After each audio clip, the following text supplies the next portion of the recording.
Hello everyone, good morning. How are you all? Hoping you all be good. This is Vijay. Welcome to my channel BKS Academy. So आज class में हम लोग पढ़ने वाले हैं the district courts.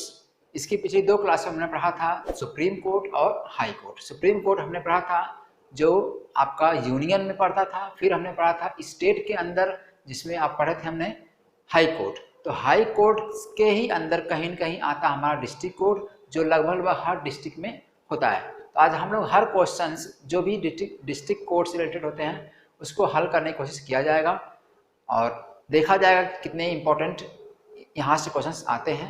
वो हर factual चीज़ें, वो हर कॉन्सेप्चुअल चीज़ें समझने की कोशिश किया जाएगा। आज क्लास बहुत इंपॉर्टेंट होने वाला है क्योंकि ये जो क्लास है ये मेरे ख्याल से पूरी जुडिशल सिस्टम का लास्ट क्लास होगा। फिर इसके बाद हम लोग देखेंगे पंचायती राज सिस्टम जो था, थोड़ा बहुत उसमें भी कुछ जुडिशल चीज़ें आती हैं, वो पढ़ने की कोशिश किया जाएगा। तो अगर आप मेरे चैनल पर नए हो तो चैनल को सब्सक्राइब कर लीजिएगा, प्लस बेल आइकन प्रेस कर लीजिएगा सो दैट मैंने आने वाली सारी वीडियो की नोटिफिकेशन आपको मिल सकेगी। चलिए चलते हैं, समझते हैं हम लोग आज डिस्ट्रिक्ट कोर्ट को। What is district court? District court क्या होता है, क्या क्या इसका इम्पोर्टेंट है आपके लाइफ में, प्लस आपके पॉइंट आप क्वेश्चन पॉइंट ऑफ व्यू से प्री के लिए प्लस मेंस दोनों के लिए हम लोग देखने की कोशिश किया जाएगा। चलिए समझते हैं। हम ये देखते हैं कि सब ऑर्डिनेट कोर्ट जिसको आप बोलते हैं डिस्ट्रिक्ट कोर्ट, इसका दूसरा नाम क्या है? डिस्ट्रिक्ट कोर्ट भी, इसको हम सब ऑर्डिनेट कोर्ट भी कहते हैं। ये पार्ट 6 में आता है, आपका इंडियन कॉन्स्टिट्यूशन के पार्ट 6 में आता है और आर्टिकल कवर करता है जो 233 यानी 233 से लेकर के 237 तक जो आर्टिकल कवर करता है ये होता है सब ऑर्डिनेट कोर्ट। ठीक है, इसको हिंदी में बोलते हैं अधीनस्थ न्यायालय। राइट, ठीक, चलते समझते हैं इसके अपॉइंटमेंट के बारे में, यानी इस कोर्ट के जजों का अपॉइंटमेंट कैसे होता है। ठीक, क्या इनका सिलेक्शन होता है एग्जाम के थ्रू या फिर ये भी सेम उसी हाई कोर्ट और सुप्रीम कोर्ट के कॉलेजियम सिस्टम के थ्रू ही आते हैं चुन करके। ठीक है, यानी सेलेक्ट होकर अपॉइंट होकर के। देखते हैं, समझते हैं क्या क्या इसका प्रोसेस है। सबसे पहला चीज अपॉइंटमेंट इनका और कंट्रोल, यानी इनके हाई कोर्ट के द्वारा, ये कहा जाता है हाई कोर्ट के ही द्वारा डिस्ट्रिक्ट कोर्ट के जजों का अपॉइंटमेंट होता है और प्लस उनका कंट्रोलिंग भी हाई कोर्ट के ही हाथ में होती है। ठीक है, ये देखते हैं। तो डिस्ट्रिक्ट कोर्ट के अपॉइंटमेंट का, पोस्टिंग का और प्रमोशन प्लस लीव ये सब किसके द्वारा होती है? गवर्नर के द्वारा, स्टेट के गवर्नर के द्वारा उनकी अपॉइंटमेंट का, उनके प्रमोशन का, उनके पोस्टिंग का प्लस उनकी लीव्स का, इन सब का जो रोल होता है किसके पास होता है? गवर्नर के द्वारा। किससे कंसल्ट करके? On the consultation of high court, high court से कंसल्ट करके इनका अपॉइंटमेंट, पोस्टिंग और लीव आदि होता है। राइट, समझ में आ गया? ओके। अब जो डिस्ट्रिक्ट कोर्ट्स के जज होते हैं उनकी क्वालिफिकेशन क्या होती है, क्या होनी चाहिए? सबसे इंपॉर्टेंट चीज, no office of profit. No office of profit का मतलब होता है ना तो वो स्टेट के किसी सर्विस में जॉब करते हो और ना ही सेंटर के किसी सर्विस में जॉब करते हो। राइट, नेक्स्ट, एडवोकेट, उसे उस डिस्ट्रिक्ट का या कहीं पर किसी डिस्ट्रिक्ट का उसे 7 इयर्स तक का एडवोकेट होना चाहिए। इसका मतलब 7 साल तक वो अगर एडवोकेट के पोस्ट पे रहा है तो वो डिस्ट्रिक्ट जज बनने के एलिजिबल हो सकता है। Right, okay. And next one very important thing, recommended by high court, यानी डिस्ट्रिक्ट कोर्ट का जज बनने के लिए रिकमेंडेशन किसकी जरूरी है? किसी कंपलसरी है? हाई कोर्ट के। राइट, हाई कोर्ट की रिकमेंडेशन बहुत कंपलसरी है, तभी ये 3 क्वालिफिकेशन के पास है तब वो व्यक्ति, एलिजिबिलिटी तो रहेगी। एलिजिबिलिटी का मतलब जैसे मान चलिए कि उन्होंने LLB किया हो, प्रैक्टिस किया हो 7 साल तक। राइट, किसी भी एडवोकेट पोस्ट पर हाई कोर्ट में, डिस्ट्रिक्ट कोर्ट में, हाई कोर्ट में। राइट, तब ये तीनों क्वालिफिकेशन अगर उनके पास है तब हम हाई कोर्ट यानी कि डिस्ट्रिक्ट कोर्ट के किसी भी जज को जज अपॉइंट कर सकते हैं। लेकिन कौन करेगा इनको appoint? High court. Right, high court से, इसीलिए इनको बोला गया है हाई कोर्ट के अंदर आते हैं, जिसे अधीनस्थ न्यायालय कहे गए हैं। राइट, प्लस अब डिस्ट्रिक्ट जज के अलावा बाकी जो अदर जजेज होते हैं डिस्ट्रिक्ट में, उनका अपॉइंटमेंट कैसे होता है या उनके लिए क्या सिस्टम बनाया जाता है? तो एक सिस्टम होता है हर स्टेट में, यानी स्टेट पब्लिक सर्विस कमीशन, इसको आप बोलते हैं लोक सेवा आयोग, यानी कि राज्य की लोक सेवा आयोग प्लस हाई कोर्ट। इन दोनों के कॉम्बिनेशन से अब हम देखते हैं हाई कोर्ट के अदर जजों का अपॉइंटमेंट कैसे होता है। एक जुडिशियल सर्विस ऑफ स्टेट, इसको आप बोलते हैं यानी यूपीपीसीएस का एग्जाम अगर यूपी का हो गया या किसी अदर स्टेट का हो गया, किसी स्टेट का, उसकी एक पीसीएस जे का एग्जाम होता है, किसके लिए? जज के लिए होता है, राइट, अदर जजेस के लिए होता है। ठीक, इसमें क्या है, अब ये जो अथॉरिटी बनाई जाती है स्टेट के अंदर से, वो होती है गवर्नर प्लस, जैसे गवर्नर अपॉइंट करेगा, next SPSC state public service commission plus high commission के द्वारा ये बनाया जाएगा, फिर उसके द्वारा उन लोगों को अपॉइंट किया जाएगा जो अदर जजेज होंगे आफ्टर जस्टिस के बाद की, राइट। ओके, नेक्स्ट देखा है डिस्ट्रिक्ट जजेस कौन कौन होते हैं। डिस्ट्रिक्ट, इनका कुछ अलग अलग स्टेट्स में इनका अलग अलग नाम होता है, उनको हम देखने की कोशिश करते हैं, अलग अलग इनका नाम क्या क्या होता है अलग अलग स्टेट्स में, अलग अलग डिस्ट्रिक्ट लेवल पे। ओके, ठीक है, समझ में आया क्वालिफिकेशन। चलते हैं और बाकी जो अदर जजेस होते हैं उनका कैसे सिलेक्शन होता है डिस्ट्रिक्ट कोर्ट में, राइट, एक्सेप्ट डिस्ट्रिक्ट जज के अलावा बाकी जो जज होते हैं हाई कोर्ट के, उनकी बात करते हैं। अब देखते हैं अदर जो होते हैं, एक सर्विस होती है जज के अलावा जो लोग होते हैं, जुडिशियल सर्विस ऑफ स्टेट, राज्य की जुडिशियल सर्विस का एग्जाम होता है। ठीक है, जैसे हमारे यहाँ जैसे यूपीपीसीएस में गया था, यूपीपीसीएस जे का एग्जाम होता है, इसी तरह हर स्टेट का अपना एक एग्जाम होता है। अब किस अपॉइंटमेंट के लिए? डिस्ट्रिक्ट जज के अपॉइंटमेंट के लिए, राइट। ओके, और अदर जो जज होते हैं उनके अलावा, डिस्ट्रिक्ट जज के अलावा। अब ये जो अथॉरिटी होगी जो बनाया जाएगा governor on SPSC plus high court, यानी कि बाकी अदर जजेस का अपॉइंटमेंट जो होगा एसपीएससी के थ्रू प्लस हाई कोर्ट, दोनों के थ्रू, दोनों को कॉम्बिनेशन के थ्रू फिर उनका बाकी जज का या बाकी जुडिशियल सर्विसेज का एग्जाम करवा करके फिर उनके बाद उनका अपॉइंटमेंट दिया जाता है। ठीक है, सीधी सीधी बात समझना क्या है कि डिस्ट्रिक्ट जज में या डिस्ट्रिक्ट कोर्ट में, एक डिस्ट्रिक्ट में जो डिस्ट्रिक्ट जज होगा उसकी क्वालिफिकेशन ये तीनों होनी चाहिए। फिर अदर जो जजेस होंगे या अदर एडवोकेट्स वगैरह होंगे उस सर्विस के लिए, उनका अपॉइंटमेंट कैसे होगा? एसपीएससी प्लस हाई कोर्ट के थ्रू होगा, गवर्नर करता है, राइट, समझ में आ गया। ओके, प्लस अब हम हर स्टेट में यानी स्टेट के हर डिस्ट्रिक्ट में जो जजेज होते हैं डिस्ट्रिक्ट जज, उनका अलग अलग नाम होता है अलग अलग एरिया में। जैसा पहला नाम है डिस्ट्रिक्ट जज के, इसका मतलब क्या होता है? City civil court, metropolitan city में होते हैं, इनको बोलते हैं city civil courts. Plus additional district जजेस इसके नीचे, फिर ज्वाइंट डिस्ट्रिक्ट जजेस, यानी ये सब किसके नाम है? ये अलग अलग क्षेत्रों में अलग अलग जगहों पे इन्हीं का नाम डिस्ट्रिक्ट जज का ही नाम होता है, राइट। असिस्टेंट डिस्ट्रिक्ट जज हो गए, chief justice of small cause court, chief presidency magistrate, session जज, फिर उसके बाद एडिशनल सेशन जज, यानी ये सब अलग अलग नाम है किसके? डिस्ट्रिक्ट जज के अलग अलग रीजन्स में। क्लियर हो गया यहाँ तक? ओके, ये समझ में आ गया इतना, ठीक। अब हम समझते हैं नेक्स्ट सबसे इंपॉर्टेंट जो फैक्ट अभी डिस्ट्रिक्ट जज में एंड डिस्ट्रिक्ट कोर्ट के जज में क्या इंपॉर्टेंट पॉइंट सबऑर्डिनेट कोर्ट के रूप में। सबसे इंपॉर्टेंट ये है कि हमने समझा ये अब तक कि हाई कोर्ट के अंदर सबसे पहला क्या था आपका? हायरार्की देखा जाता है, सुप्रीम कोर्ट, हाई कोर्ट, फिर उसके नीचे डिस्ट्रिक्ट कोर्ट। तो डिस्ट्रिक्ट कोर्ट को समझने की कोशिश करते हैं क्या होता है एक्चुअल में डिस्ट्रिक्ट कोर्ट। हाई कोर्ट के नीचे होता है हायरार्की में डिस्ट्रिक्ट कोर्ट या सेशन कोर्ट, जिसके अंदर कौन होता है, जहाँ का हेड कौन होता है, चीफ कौन होता है, हाईएस्ट लेवल पे डिस्ट्रिक्ट में डिस्ट्रिक्ट जज होता है, राइट। कौन होता है? डिस्ट्रिक्ट जज होता है।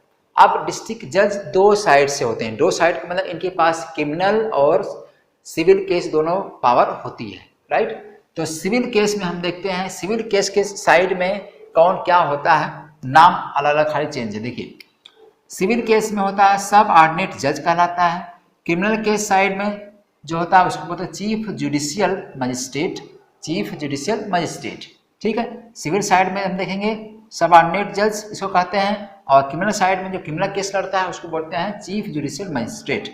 ये जो केस लड़ेगा ये 7 साल तक का केस लड़ सकता है, इसका मतलब ऐसा केस जिसकी सजा 7 साल हो वो केस लड़ सकता है, इसको बोलेंगे आप चीफ जुडिशियल मजिस्ट्रेट। क्या बोलेंगे? Chief judicial magistrate. Okay, next इसके नीचे आता है एक जुडिशियल मजिस्ट्रेट कोर्ट, यानी चीफ जुडिशियल के नीचे जुडिशियल मजिस्ट्रेट कोर्ट या जज, राइट। इसका जो जज होगा ये जज अधिक से अधिक 3 साल तक की सजा सुना सकता है। ये जज होगा जो अधिक से अधिक कितने साल तक? 7 साल तक की सजा सुना सकता है, यानी 7 साल तक का केस वो लड़ सकता है सजा के लिए, राइट। समझ में आया?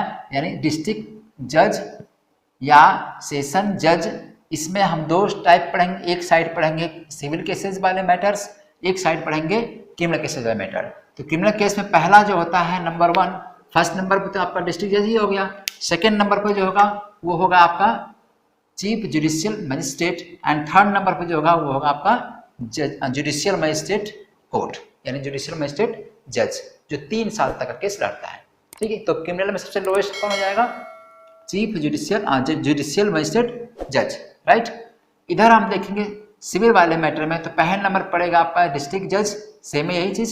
इसके बाद दूसरे नंबर पड़ेगा आपका सबऑर्डिनेट जज, सबऑर्डिनेट के नीचे जो पड़ेगा मुंसिफ कोर्ट या मुंसिफ जज, ये होती है कोर्ट। इस ये क्या होती है? डिस्ट्रिक्ट में सबसे लोएस्ट लेवल पर ये कोर्ट होती है, राइट। समझ में आ गया? ये जो हायरार्की है ये आपको समझना बहुत जरूरी है, कौन किसके नीचे आ रहा है। यानी एक सबसे नंबर पे डिस्ट्रिक्ट जज, इसके नंबर पे चीफ जुडिशियल मजिस्ट्रेट, इसके बाद फिर जुडिशियल मजिस्ट्रेट जज ये, और इस साइड में आएंगे सिविल वाले में तो सबऑर्डिनेट जज, उसके बाद मुंसिफ कोर्ट, राइट। नंबर 1 पे आपका सेशन कोर्ट है। अब इसमें 2 चीज सबसे इंपॉर्टेंट समझना क्या हमको है। एक, यानी किसको हम डिस्ट्रिक्ट जज कह सकते हैं, यानी डिस्ट्रिक्ट जज का 2 नाम है।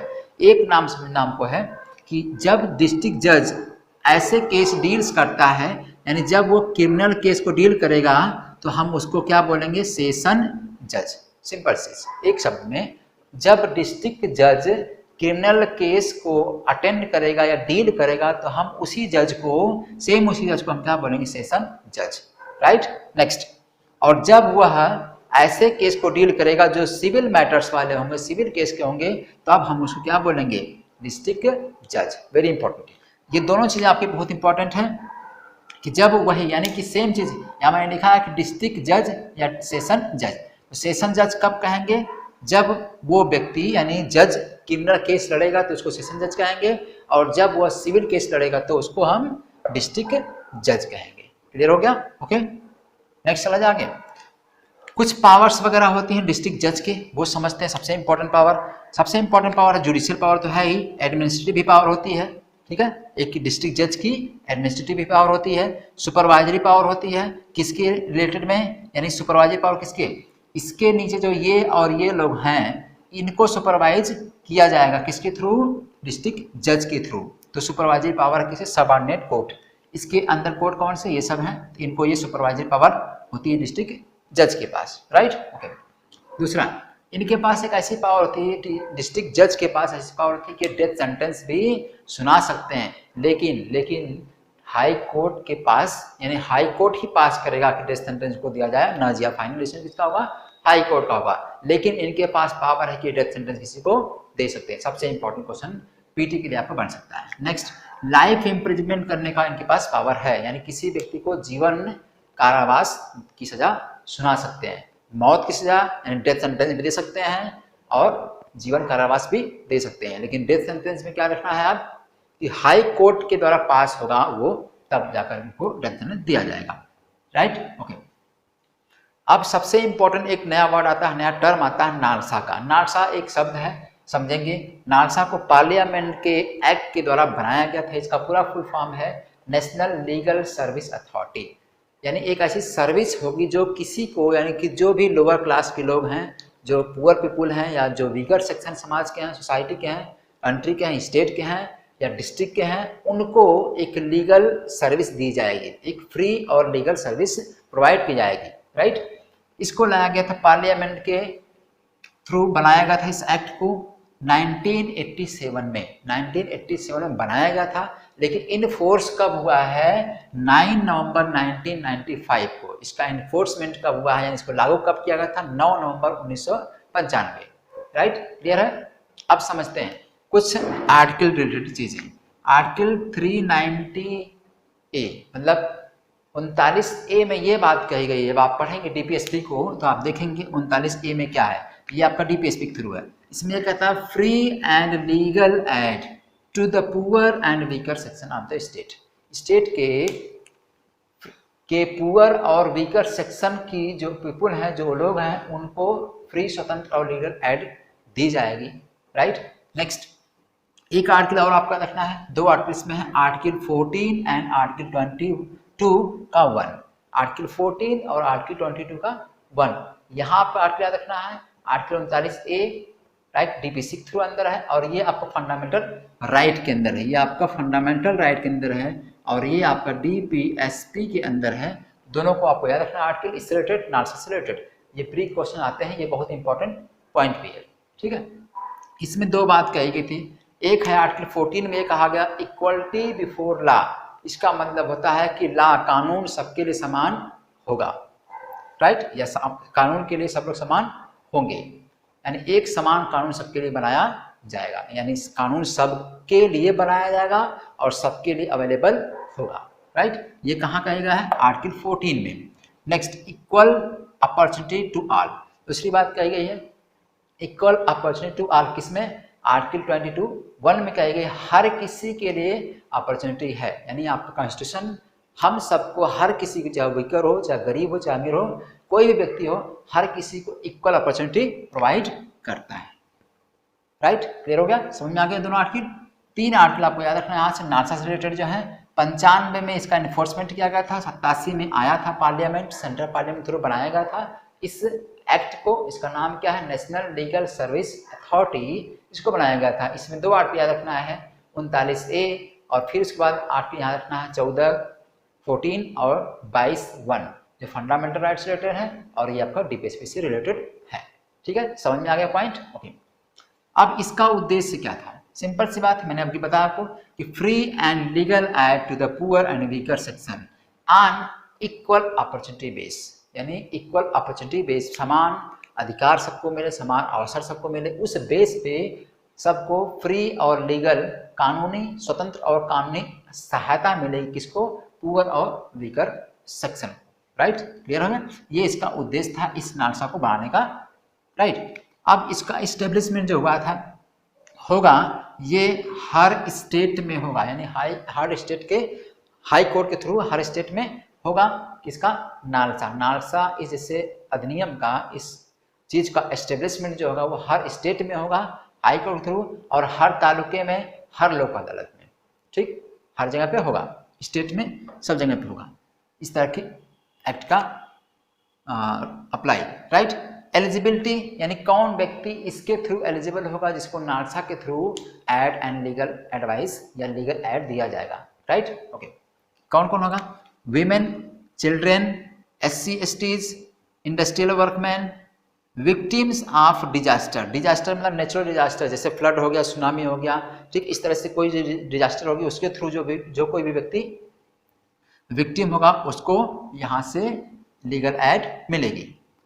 Violence persons income below 1 lakh, यानी वो व्यक्ति जिनकी 1 लाख पर एनम, एक साल में 1 लाख से कम उनकी सैलरी है, उनको फ्री एंड लीगल एड मिलेगा। कहाँ से? कोर्ट की तरफ से। इसका मतलब जब वो कोई केस लड़ने जाते हैं या केस फाइल करते हैं तो उनके लिए कोई चार्ज वगैरह नहीं लगा, या मिनिमम चार्ज पे उनका डिस्प्यूट का निपटारा किया जाएगा। क्लियर? ये समझ में आया यहाँ तक? कोई डाउट?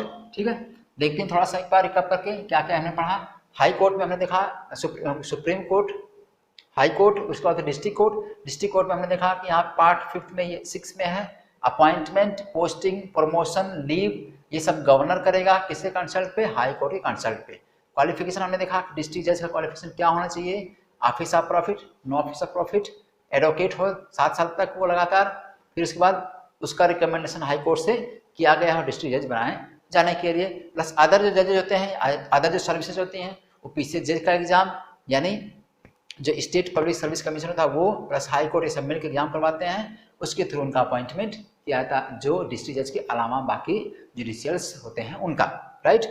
अब हर स्टेट में अलग अलग नामों से जाना जाता है, हर डिस्ट्रिक्ट में अलग अलग नाम से जाना जाता है, इनका अलग अलग नाम है, ठीक है। मेट्रोपॉलिटन में इनको सिविल सिटी सिविल कोर्ट कहा जाता है, ठीक, अलग अलग नाम, ये बहुत इंपॉर्टेंट नहीं है, राइट। नेक्स्ट आते हैं, सबसे इंपॉर्टेंट ये फैक्ट आपका था कि हाई कोर्ट के अंदर होता है डिस्ट्रिक्ट कोर्ट या सेशन कोर्ट।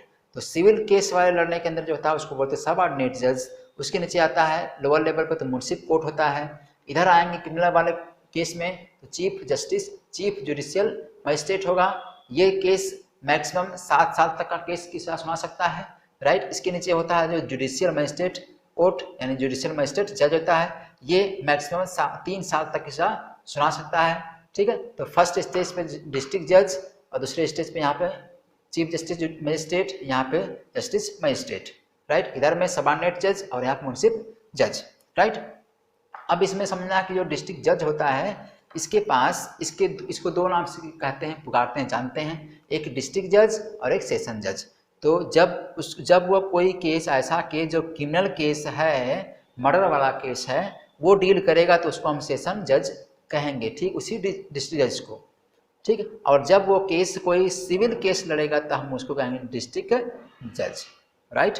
पावर हमने देखा कि जुडिशियल पावर है, एडमिनिस्ट्रेटिव पावर है, सुपरवाइजरी पावर है, और प्लस सुपरवाइजरी पावर किसके रिलेटेड में, इसके नीचे जो कोर्ट्स हैं उनके रिलेटेड में। क्लियर है, यहाँ तक समझ में आ गया। नेक्स्ट है डिस्ट्रिक्ट जज पास पावर और होती है कि डिस्ट्रिक्ट जज कैपिटल सेंटेंस दे सकता है, यानी डेथ सेंटेंस या सुना सकता है, लेकिन वो डेथ सेंटेंस एक्सेप्ट किया जाएगा किसके थ्रू, तब जब वो हाई कोर्ट एक्सेप्ट कर लेगा तब वो डिस्ट्रिक्ट कोर्ट मतलब तब वो माना जाएगा उसका डेथ सेंटेंस। क्लियर है, ओके। लाइफ इम्प्रिजनमेंट दे सकता है बिल्कुल, ठीक है। अब एक हमने अधिनियम पढ़ा, एक एक्ट पढ़ा, NALSA national legal service authority 87 में आया था, 1987 में आया था, पार्लियामेंट थ्रू बनाया गया था, और इसको इन्फॉर्मेशन कब किया गया, 9 नवंबर 1995 में किया गया था। ये आर्टिकल इसमें ध्यान देना आपको है कि आर्टिकल 39A ये बात कहता है कि free and legal aid to poor and weaker section को दिया जाएगा, ठीक है। इसके थ्रू इसको प्रोवाइड करने के लिए नालसा एक्ट लाया गया है, राइट। आर्टिकल 14, आर्टिकल 22(1) ये फंडामेंटल राइट्स रिलेटेड है। इक्वलिटी बिफोर लॉ, यानी कि कानून के सामने सब लोग बराबर होंगे, यानी कानून सबको समान मिलेगा। इक्वल अपॉर्चुनिटी टू ऑल, सबको समान अवसर दिया जाएगा। ये दोनों बात कहाँ पाई गई है, 14 और 22(1) में। उद्देश्य क्या था नालसा का, हमने समझ लिया, सेम वही चीजें हैं, मैं बता चुका हूँ। और ये कहा गया कि हर स्टेट में नालसा को अप्लाई किया जाएगा, इस्टेब्लिश किया जाएगा, राइट। एलिजिबल कौन पर्सन होंगे नालसा के अंदर, वेमेन, चिल्ड्रेन, SC ST जो डाउन टोटन होते हैं यानी जो वीकर सेक्शन उनका, industrial workman, victims of disasters, किसी तरह के नेचुरल डिजास्टर है उसके जो विक्टिम हैं उनको यहाँ से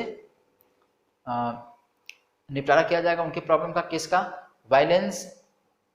वायलेंस के थ्रू कोई है, या फिर पर्सन्स जिनकी इनकम 1 लाख से कम है उनको भी इस कोर्ट से यानी इस एक्ट के थ्रू उनको हेल्प दी जाएगी। क्लियर हो, यहाँ तक समझ में आ गया। चलते हैं थोड़ा सा और समझते हैं, 2-3 पॉइंट और इम्पोर्टेंट है, उसके बाद ये टॉपिक खत्म है। हम देखते हैं नेक्स्ट है एक सेटअप किया गया लोक अदालत। आप अक्सर न्यूज में सुनते होंगे लोक अदालत का वर्ड, हमेशा न्यूज में आता है क्योंकि छोटे छोटे मैटर्स को सुलझाता यही है। तो अब हम देखेंगे कि वास्तव में लोक अदालत होता क्या है।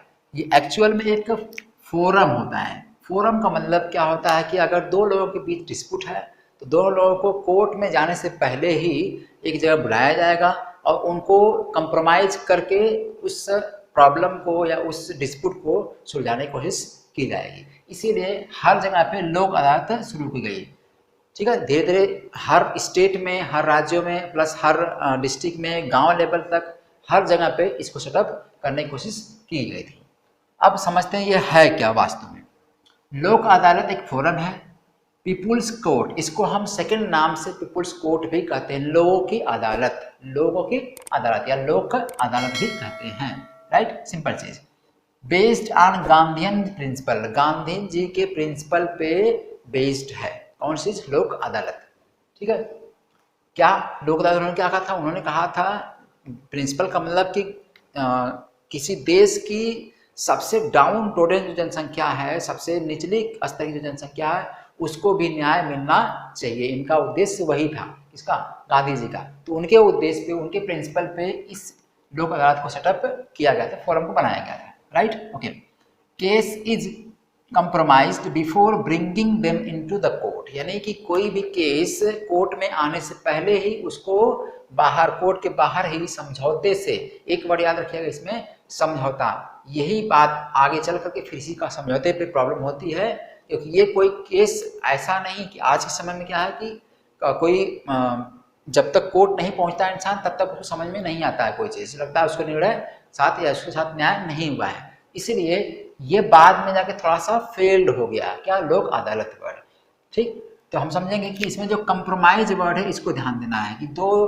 पार्टी के बीच समझौता करके उस केस का निपटारा कर देना, ठीक है। ये इसका मकसद था, क्लियर। तो फर्स्ट लोक अदालत जो सेटअप की गई थी वो गुजरात में सेटअप की गई थी। कब? 1982 में। कब की गई थी? 1982 में पहली लोक अदालत सेटअप की गई थी, राइट। और ये बनाई जाती है state legal service authority, state legal service authority या डिस्ट्रिक्ट लीगल सर्विस अथॉरिटी या तालुका, यानी जो अभी हमने देखा हायरार्की लेवल पे, उनमें से ये हर लेवल पे क्या होती है? सेटअप की जाती है। क्लियर है? समझ में आ गया ये? तो लोक अदालत हालांकि बहुत सक्सेस नहीं हो पाई। याद रखना क्या इसमें है कि लोक अदालत फर्स्ट जो थी वो गुजरात में थी। कब बनाई गई थी? यहाँ से पीटी क्वेश्चन आते हैं 1982 में। क्लियर है? ये किस पे बेस्ड है? गांधीयन प्रिंसिपल पे। इसे और किस नाम जानते हैं? पीपुल्स कोर्ट के नाम से। ये काम क्या करता है? ये डिस्प्यूट समझौता करता है दो पार्टियों के बीच का, राइट। इसको पीपुल्स कोर्ट भी कहते हैं, सिंपल नाम ही वही लोक अदालत यानी पीपुल की कोर्ट। क्लियर है? इसमें कौन होगा, यानी कौन जो निपटारा कराएगा? जज क्या डिस्ट्रिक्ट जज होगा या कौन होगा, ये देखते हैं। तो इसमें जो सर्विंग कर रहा है या रिटायर्ड जो कोई जुडिशियल ऑफिसर है वो एक चेयरमैन के रूप में इसमें काम करेगा। इस बॉडी का वो चेयरमैन होगा, प्लस लायर या एडवोकेट जिसको आप बोलते हैं, प्लस सोशल वर्कर्स, ये लोग शामिल होंगे। ये लोग उस डिस्प्यूट का निपटारा करेंगे जब दो पार्टियों के बीच में डिस्प्यूट होगा तो, राइट।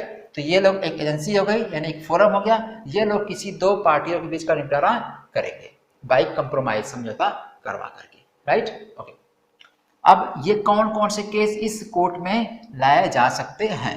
फैमिली से कोई रिलेटेड केस लाया जा सकता है, लैंड एक्विजिशन, ठीक, लेबर से रिलेटेड, बैंक का कोई केस या पेंशन से रिलेटेड कोई केस या कंज्यूमर फोरम या कंज्यूमर से रिलेटेड कोई केस है तो इसको लाया जा सकता हूँ, राइट। इलेक्ट्रिसिटी से रिलेटेड केस, टेलीफोन बिल से रिलेटेड कोई केस, यानी किसी का बिल बहुत ज़्यादा आ गया टेलीफोन का, ठीक है वो, या सेलुलर कंपनी यानी जो आप यूज करते हैं कंपनी, मोबाइल कंपनियां, उनका भी कोई केस है तो ये जो कोर्ट है यानी अदालत है जो वो सुनी जा सकती है, राइट। इसमें सुना जा सकता है केस।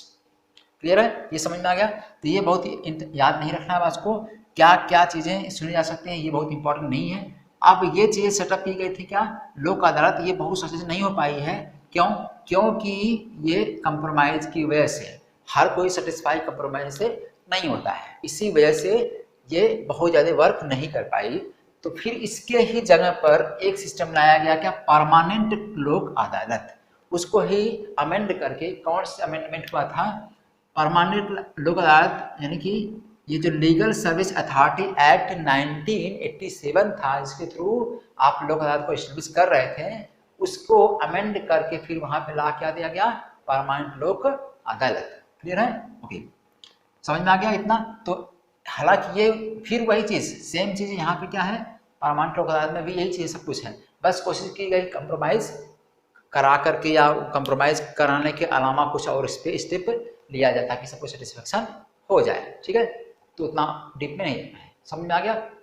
फिर आते हैं एक दो वर्ड और है, family court. What is family court? Next word हमारा है फैमिली कोर्ट। क्या होती है? यानी कि परिवार न्यायालय, फैमिली कोर्ट।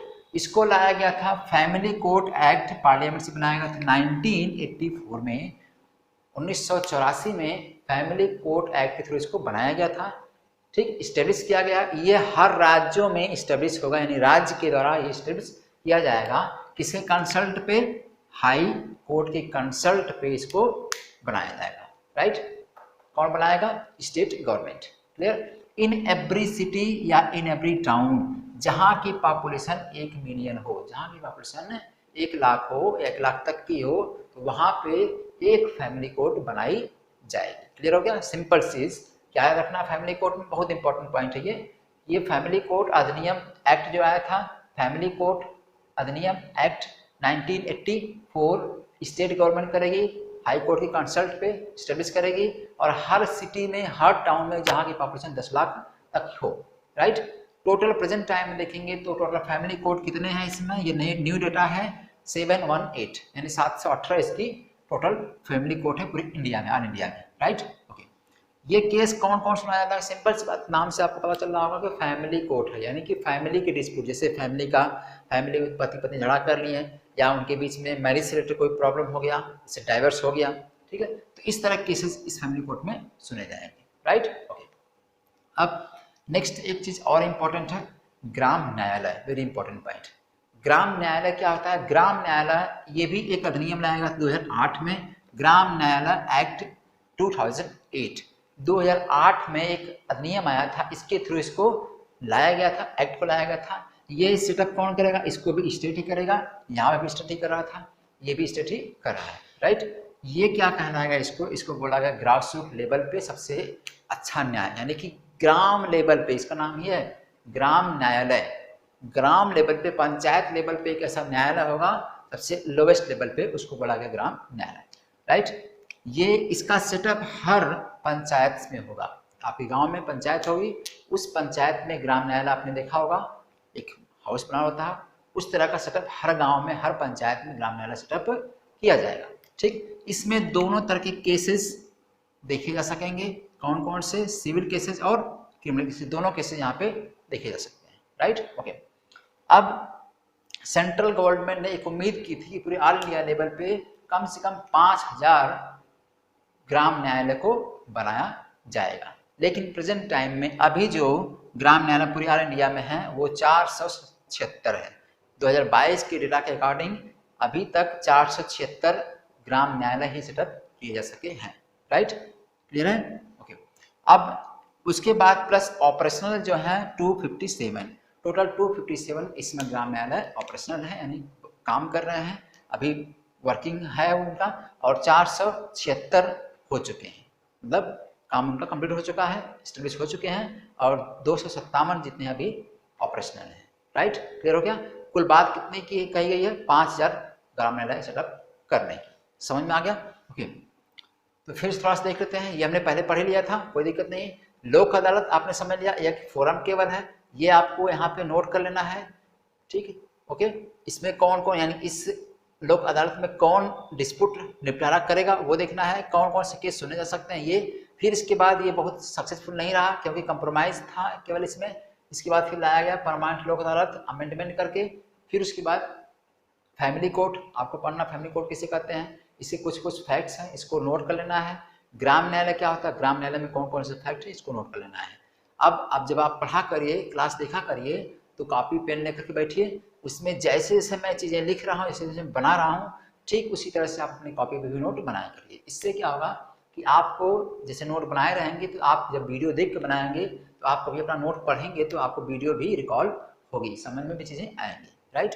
चीज़ें नहीं समझ में आती हैं तो वीडियो पॉज करके प्लस थोड़ा सा रिवर्स करके उसको देख लिया करिए, राइट। थोड़ा मैं स्पीड इसलिए पढ़ाता हूँ क्योंकि ज़्यादा टाइम आप वीडियो पे रुकते रहेंगे, इसी वजह से मुझे मजबूरन थोड़ा फास्ट में पढ़ाना पड़ता है, ठीक है, समझ में आ गया। मेरे ख्याल से आज हम लोगों ने पूरा कवर कर लिया जुडिशियल सिस्टम सेंटर, स्टेट और डिस्ट्रिक्ट लेवल पे। अगली क्लास में लोग मिल लेंगे पंचायत राज, अगला टॉपिक हमारा होगा पंचायत राज का, जो काफ़ी इंपॉर्टेंट है, वो भी सेम इसी से रिलेटेड है, लेकिन उसमें जुडिशियल की बहुत ज़्यादा बात नहीं की गई है।